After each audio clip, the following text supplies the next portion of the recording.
Hi everyone, and welcome to tonight's video, which I have a very important lesson that every astronomer or astrophotographer needs to know if you are going to be using equipment that requires power. Always charge your battery.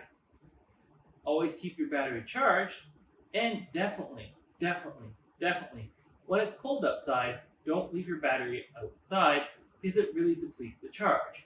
Because at the end of the day, if you fail to follow those sort of guidelines, you might be sitting during a nice clear night, sipping eggnog,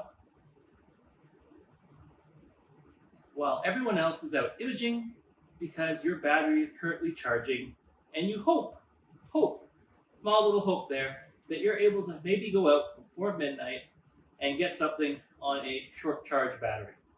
So, thank you for watching this video. Clear skies.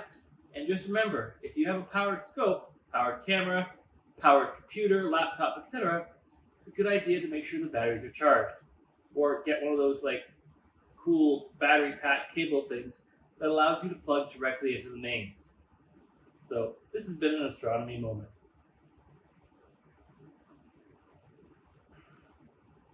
It is negative 10 degrees outside right now, so I may be winning in the long run with this. We shall see.